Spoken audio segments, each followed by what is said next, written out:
உங்க இருதயங்கள் பயப்படாமல் கலங்காமல் இருக்கட்டும். வானத்தையும் பூமியும் படைத்திருக்கிற கர்த்தர் நல்லவர். ஒரு ஆமீன் சொல்றீங்களா?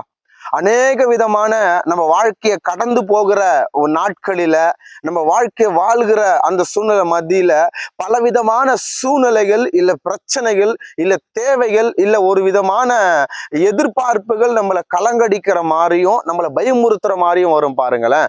ஆனா அதற்கு ஆதாயமாக தேவனுடைய வார்த்தைய எரேமியா தீர்க்கதரிசி 3வது அதிகாரத்துல 56வது வேத வசனத்திலையும் 57வது வேத வசனத்திலையும் இது அழகாய் பதிவிடுகிறார். எரேமியா 3வது அதிகாரம் 57வது வேத வசனம், நான் உம்மை நோக்கி கூப்பிட்ட நாளிலே நீர் அணுகி பயப்படாத என்றீர். ஆண்டவருடைய வார்த்தை எரேமியா தீர்க்கதரிசி சொல்லுகிறார். தேவ பிள்ளைகளே, நான் உம்மை நோக்கி கூப்பிட்ட நாளில் நீர் எனக்காக அணுகி பயப்படாத என்றீர் என்று கர்த்தர் சொன்னாருங்களாம். பாத்துக்கோங்க.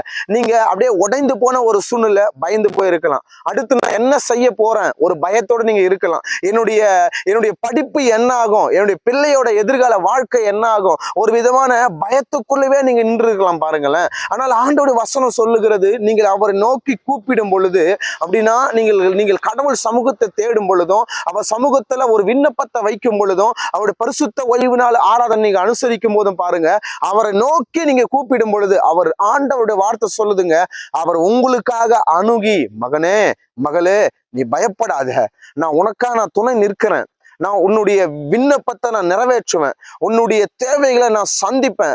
உலக ஜனங்கள் நீ வெட்கப்படுத்தும் போது பயந்து போயிருக்கலாம், ஆனா கர்த்தர் உன்னை கைவிட மாட்டேன்னு சொல்லுவார். தேவ பிள்ளைகளே, ஆண்டவர் உங்களுக்கும் எனக்கும் நெருங்கி வருகிற தேவன் அவர்.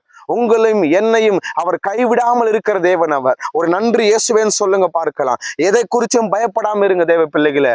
அநேக விதமான சோர்வின் நிமித்தமா, சரீர ரீதியா வருகிற பலவீனத்து நிமித்தமா பயந்து அப்படியே ஒரு மாதிரி நம்ம நிந்திக்கப்பட்டு நீங்க இருந்திருக்கலாம் பாருங்களேன். ஆனால் நீங்கள் ஆண்டவரை நோக்கி கூப்பிடும் போது பாருங்க, அவர் உங்களுக்காக அணுகி பயப்படாது என்று சொல்லுகிறாராம்.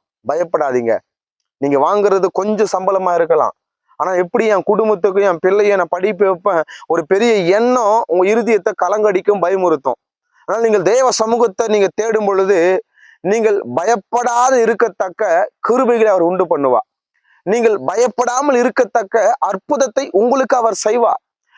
நீங்கள் பல மனிதர்கள் பேசும் பொழுதும், சில சரீர ரீதியான இருக்கிற சில சிம்டம்ஸை பார்த்து நான் தகுதி இல்லை, நன்மையை வாங்குவதற்கு நான் நன்மையை பெற்றுக்கொள்வதற்கு தகுதி இல்லை அப்படின்ற பயங்கள் உங்க இருதயத்தின் ஓரத்துல ஒரு சந்தேகமா இருக்குதுங்களா தேவ பிள்ளைகளை? இன்னைக்கு ஆண்டவர் அவைகளை மாற்றி போட போறார். ஒரு நன்றி இயேசுவேன்னு சொல்றீங்களா? என் தேவனாகிய கர்த்தர் உங்களை ஒரு நாளும் கைவிட மாட்டாருங்க.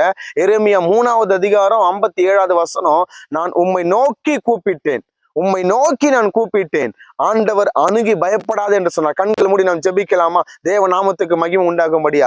அப்ப நன்றி சொல்லுகிறோம் ஆண்டவரே.